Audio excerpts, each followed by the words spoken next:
मुलांनो, आजच्या गोष्टीचं नाव आहे उपकाराची परतफेड. फार फार वर्षापूर्वीची गोष्ट आहे बरं का. एक छोटंसं गाव होतं. त्या गावामध्ये एक श्रीमंत माणूस राहत होता. परंतु तो माणूस अतिशय कंजूस होता बरं का. एकदा काय झालं, तो गावाजवळच्या देवळामध्ये देवदर्शनासाठी गेला होता बरं का. नदीजवळ महादेवाचं मंदिर होतं. नदीकाठावरचं ते मंदिर अतिशय सुंदर आणि अतिशय प्रसिद्ध होतं. देवदर्शनाला जाण्याच्या आधी नदीमध्ये जाऊन हातपाय धुवावेत असा त्याने विचार केला आणि मग तो त्यासाठी नदीकाठी गेला.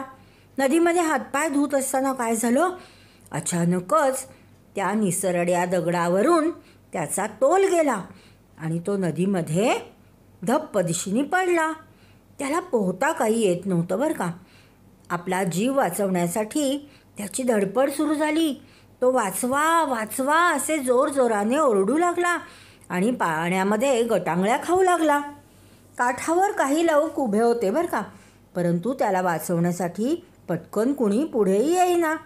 अखेर एक अतिशय सज्जन असलेला माणूस त्याला वाचवण्यासाठी पुढे आला. त्याने हात पुढे करून कसे बसे त्या माणसाला नदीच्या बाहेर काढले, काठावर आणले. काही वेळाने श्रीमंत माणूस भानावर आला बरं का. त्याच्या नाकात, तोंडात, पोटात सगळीकडे पाणी गेलं होतं. त्या सज्जन माणसाने त्याच्या पोटातलं पाणी बाहेर काढलं. थोड्या वेळाने त्याला शुद्ध आली आणि त्याला झालेला सगळा प्रकार समजला.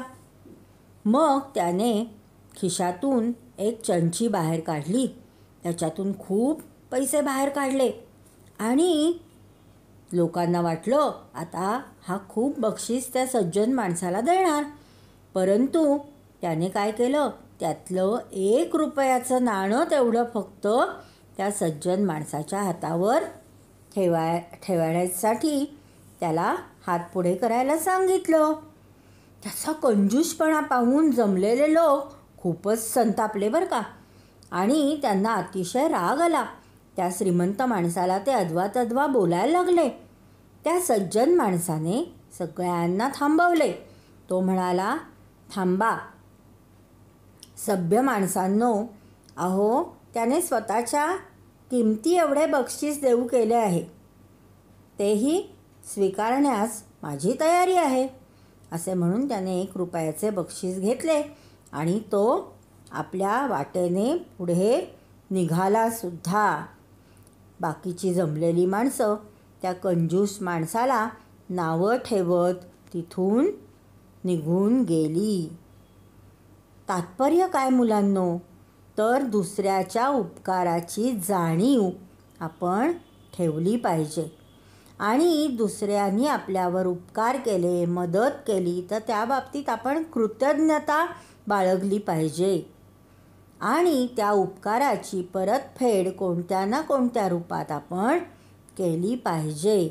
म्हणजे ज्या माणसांनी आपल्याला मदत केली आहे, उपकार केले आहेत, त्या माणसाचंही मन आपण जाणलं आहे असं त्या माणसाला वाटतं आणि त्याला बरं वाटतं.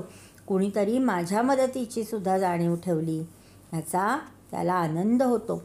2 माणसांचे संबंध, मैत्र सुधारण्यासही मदत होते. तेव्हा लक्षात ठेवा, दुसऱ्याच्या उपकाराची परतफेड करायची असते, जाणीव ठेवायची असते. आवडली ना गोष्ट?